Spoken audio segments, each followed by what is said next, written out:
Oi pessoal, tudo bem? No vídeo de hoje eu queria partilhar com vocês um pensamento que eu tive nessa semana, que foi: se eu tivesse filhos hoje, como que eu ensinaria para eles um idioma?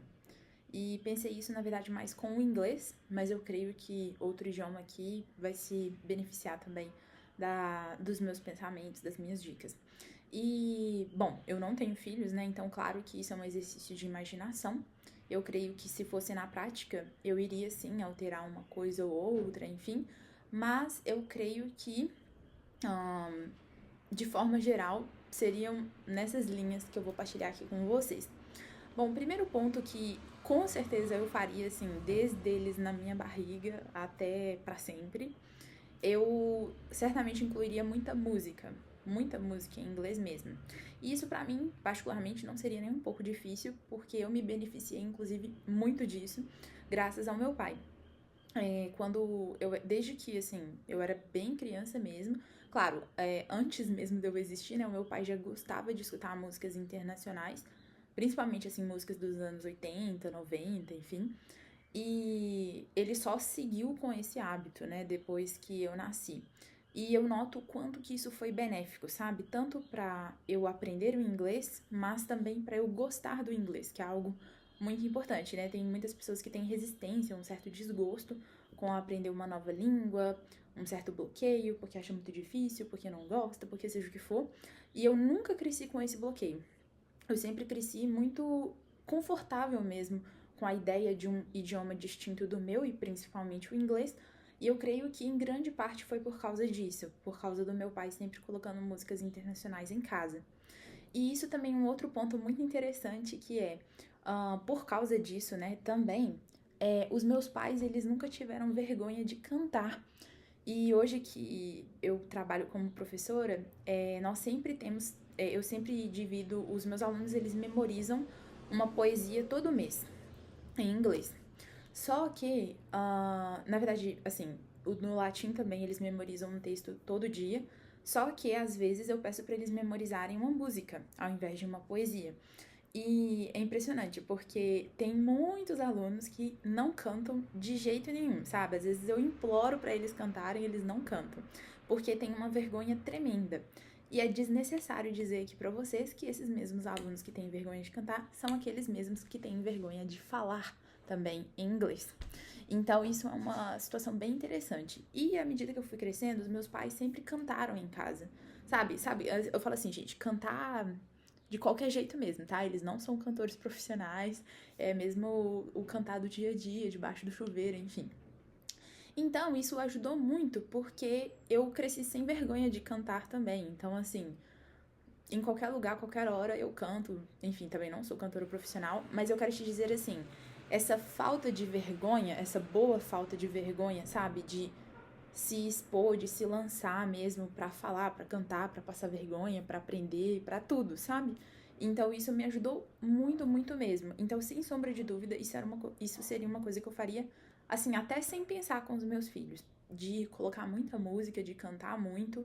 E, inclusive, recentemente eu comecei uma playlist no meu Spotify que eu vou mostrar pra vocês que se chama Pra eu cantar no futuro com os meus filhos, né? Uma coisa assim que eu coloquei na playlist. Por que eu quis criar essa playlist? Porque tem muitas músicas que eu escuto em inglês que sempre que eu escuto, eu sempre me lembro assim, nossa, esse tipo de música é muito boa pra criança. Porque às vezes é um tipo de música ritmada, às vezes é uma música que tá contando uma história legal, às vezes é uma música divertida, não sei, às vezes tem a cara de uma criança a música. Então eu vou salvando para eu não me esquecer disso quando eles chegarem para mim.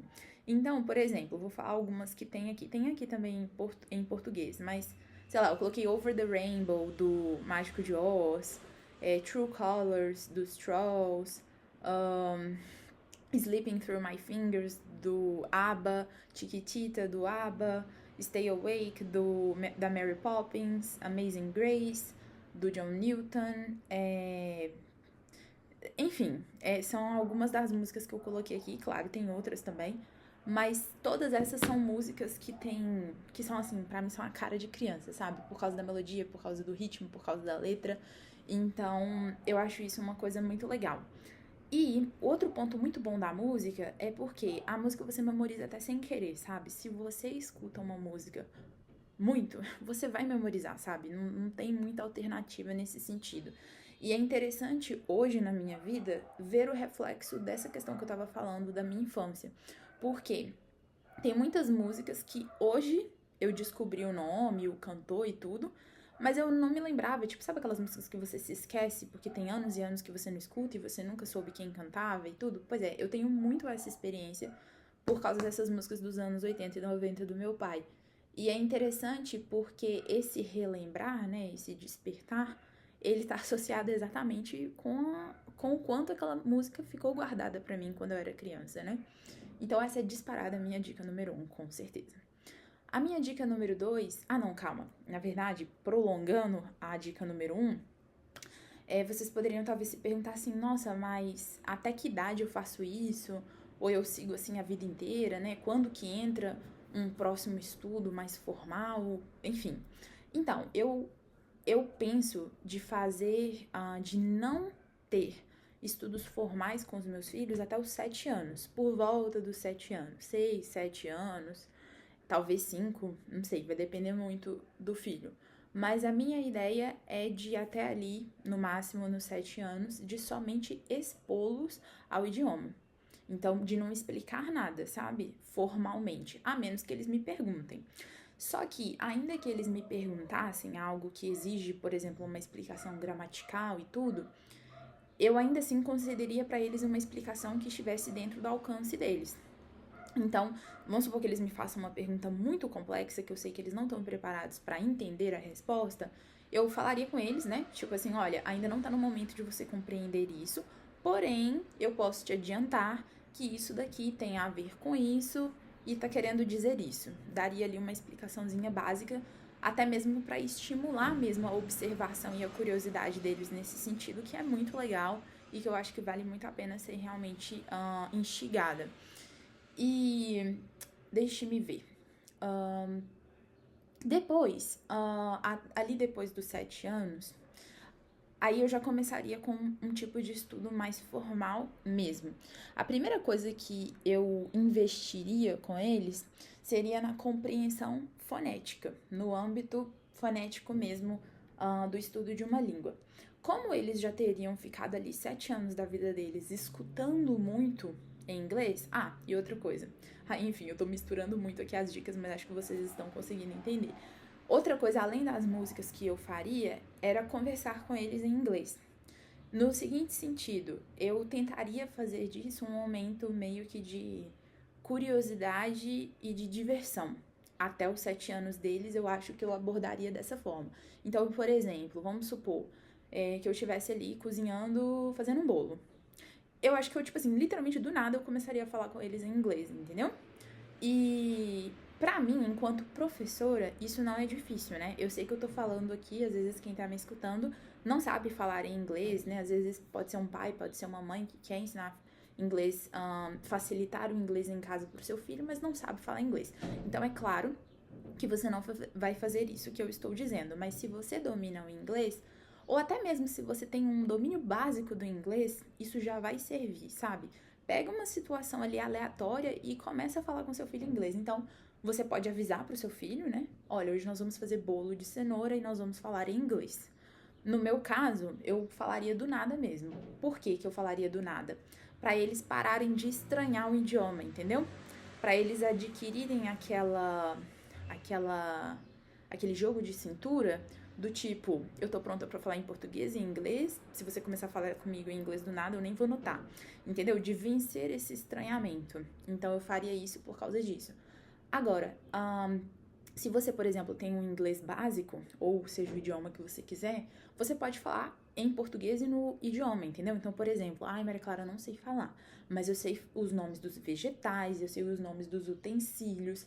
Então, fala isso, entendeu? Tipo assim, vou dar um exemplo aqui. Filho, hoje nós vamos fazer um cake de carrot. Então, pega pra mim, por favor, a spoon, porque a gente vai precisar. Pega também a flour, o oil e o milk. Você tá entendendo o que eu tô falando? Eu sei que isso daqui pode parecer pra muita gente ridículo, mas não subestime isso, porque você não precisa estar perfeito, né? Tipo assim, nossa, eu preciso ser o exemplo supra-sumo da fluência em inglês pro meu filho aprender alguma coisa. Não precisa.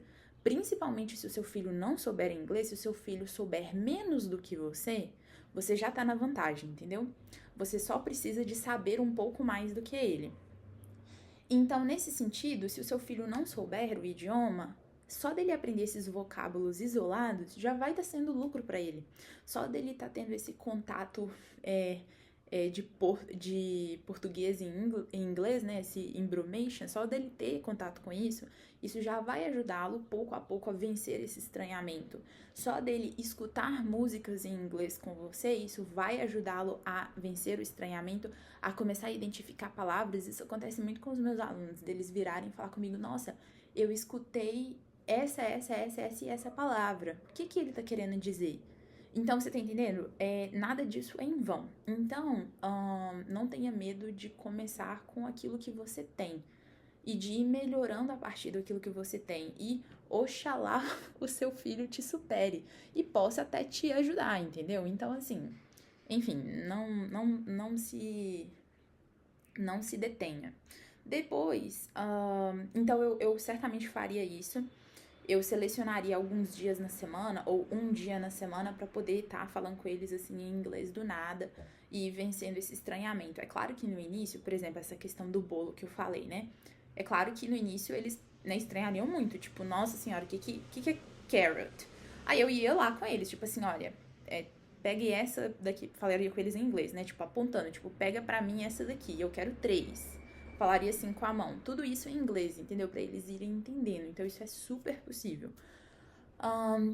Tá, tudo isso que eu tô falando, gente, até os 7 anos, sem estudo formal, tá? Depois disso tudo, beleza, fez 7 anos, vamos começar a aprofundar mais agora nessa dimensão fonética.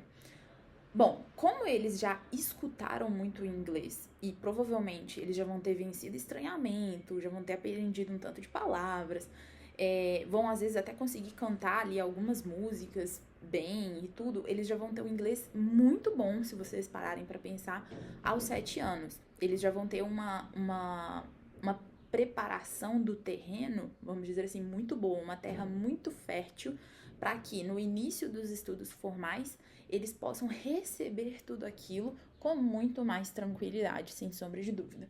Então, o que é trabalhar essa dimensão fonética? É trabalhar a discriminação mesmo dos sons, do que está sendo dito. Eu não vou aprofundar aqui nisso, mas eu só quero que vocês entendam a progressão do que eu faria. Então, o que seria a minha meta nesse sentido? Que o meu filho purificasse, vamos dizer assim, a audição dele naquele idioma, no inglês.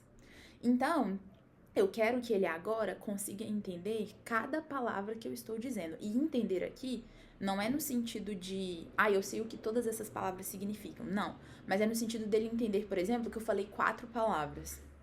É de eu falar com ele, por exemplo, escreve aqui pra mim, não sei, uma palavra fácil, tá? Sei lá, car, que é carro. Escreve pra mim aqui essa palavra. E ele vai fazer isso sem problema nenhum. Entendeu? Eu tô falando disso. E dessas palavras facilmente discrimináveis, é claro, né? Não estamos focando ainda nas difíceis. Porque tem muitas palavras que o nosso ouvido nativo português discrimina de uma forma que no inglês não é da mesma forma. Então, isso seria o difícil, né? O enganador, vamos dizer assim. Não é nisso que eu focaria nessa primeira etapa. E isso é muito importante. Nessa primeira etapa, eu focaria neles vencerem o fácil. Do fácil ficar muito fácil, entendeu? Então, deles escreverem palavras fáceis sem problema, deles conseguirem discriminar pelo ouvido o que eu tô falando com eles, até chegar ao ponto onde que seria para mim essa formatura da primeira etapa de estudos formais. Seria no momento que eu comunico com eles em inglês e eu não preciso ficar fazendo gesto, fazendo número, apontando, falando. Não, por quê? Porque como eles já discriminam e eles já têm uma bagagem razoável de vocabulário básico, eles simplesmente vão entender o que eu tô querendo dizer. Então, enfim, eu creio que uma criança nesse ponto. E assim, gente, eu de verdade acho super razoável uma criança de 8 anos, nesse esquema que eu tô falando, uma criança de 8 anos chegar nesse ponto que eu tô falando, eu acho extremamente razoável. Então, isso já seria, assim, melhor do que o inglês da maior parte da população brasileira, assim. Então, principalmente considerando que a maior parte não sabe, né? Então, tá. Vencendo aí essa primeira parte fonética, aí eu adentraria na parte morfológica. Então, qual seria a minha meta? Discriminação das classes de palavras. E aqui não é aquela coisa do o que é um substantivo, o que é um adjetivo, o que é um pronome. Sim, também. Mas deles internalizarem isso, deles realmente conseguirem olhar para qualquer texto e analisar a função de qualquer uma daquelas palavras ali, porque eles entenderam o conceito por trás de um substantivo. Eles não decoraram o que é um substantivo, eles de fato internalizaram e entenderam o que é o cerne do substantivo, por assim dizer, que é essa função da nomeação. Então, tem muita gente que, por exemplo, se a gente fala assim, sei lá, o cantar dos passarinhos. Se a pessoa, ela decorou um conceito, ela vai falar de bate-pronto que cantar é um verbo. E cantar não é um verbo aqui. Cantar é um substantivo. Se eu entendi que o substantivo, a função dele é nomear, isso pra mim vai ser zero problema, entendeu? Pode vir o texto que for da face da terra que eu vou entender isso. Então, eu queria chegar nesse nível com eles, só que no inglês. Falando sobre aquelas 4 habilidades, né? Escutar, escrever, falar e ler. Nessa etapa da morfologia, eu trabalharia com eles a dimensão da leitura.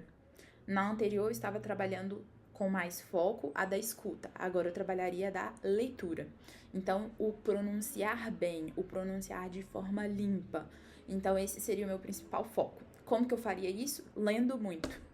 Outro ponto que eu esqueci de falar lá antes do 7, né? Até o 7, melhor dizendo. Também eu leria livros em inglês para os meus filhos. Só que eu pegaria livros muito fáceis e livros extremamente bem ilustrados, porque aí eu leria para eles. E eu vou ser bem sincera, eu acho que de início, eu acho que eu não explicaria para eles o livro, não. Eu acho que eu só leria mesmo, deixaria eles contemplarem ali as figuras e tudo, e falaria isso com eles. Falaria assim, olha, agora no primeiro momento, eu não vou te explicar o que tá acontecendo. A gente vai ler, você vai olhar, se você quiser partilhar comigo o que você acha que tá acontecendo e tudo. E por isso a importância de encontrar livros bem ilustrados, tá? Ai, Maria Clara, eu vou ler para meu filho um livro que ele não tá entendendo? Nesse primeiro momento, eu faria isso, assim, sem problema. O problema, gente, é se eu escravizar o meu filho dessa forma, entendeu? Do tipo, então, nós vamos ler pra sempre livros extremamente fáceis e bem ilustrados e você não vai entender porcaria nenhuma, tá bom? Isso seria um problema. Nesse meu caso ali, até os 7 anos, o que eu tô querendo é expô-los. Eu não tô querendo que eles racionalizem aquilo, entendeu? Então, eu faria isso sim.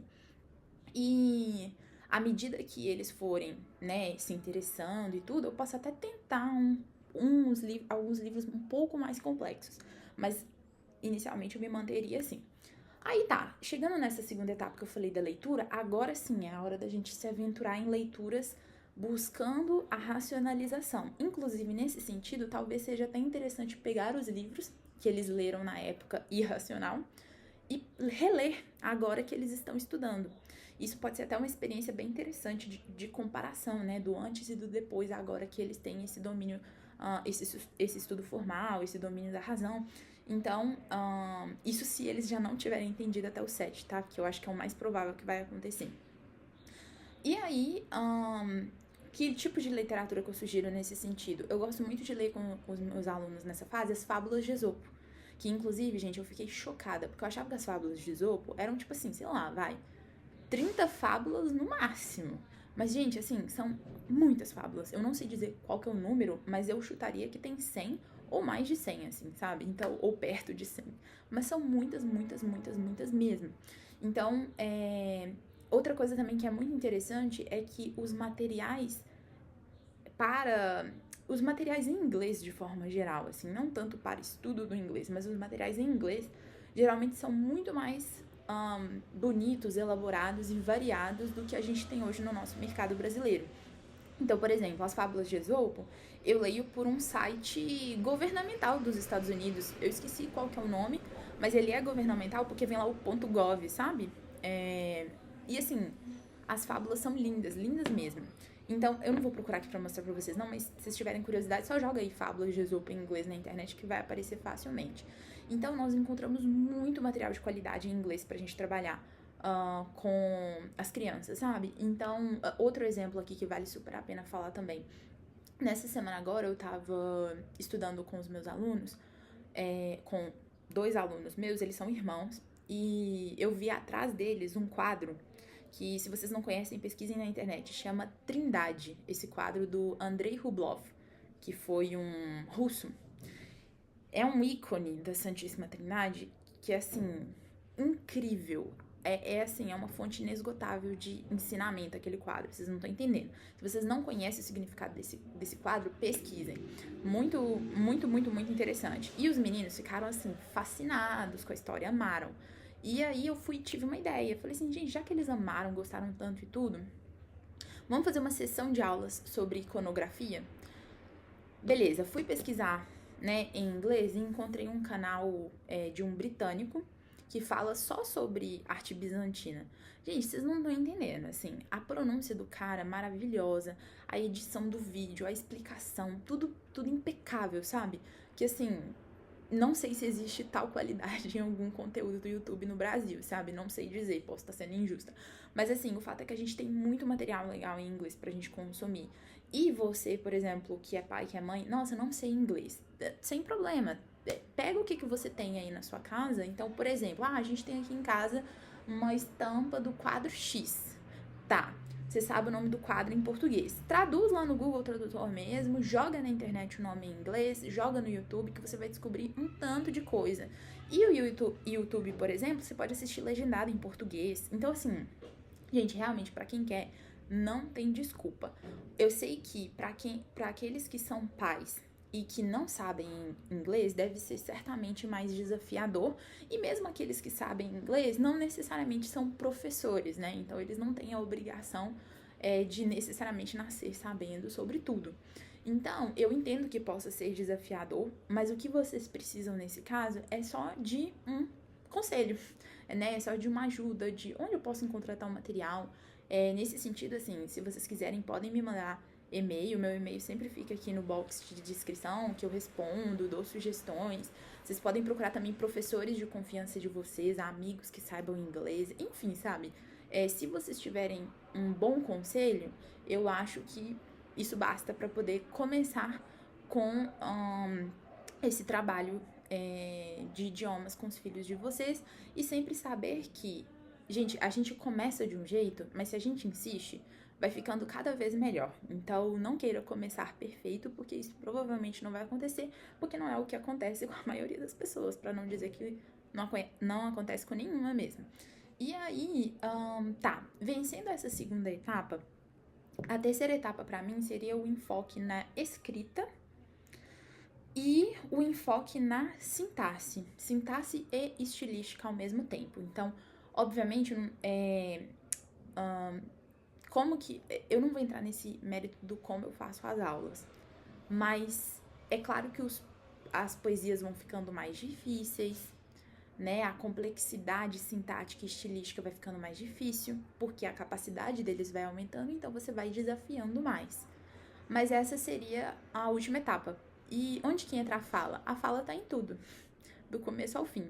A fala, a escuta, tá do começo ao fim, é só a escrita mesmo que é mais pro final, porque a escrita em outro idioma é uma das partes mais difíceis, por incrível que pareça, principalmente se você quer escrever bem. Então, gente, são essas as minhas reflexões. Se vocês tiverem alguma dúvida, algum comentário, não deixem de me mandar um e-mail. Tchau, tchau!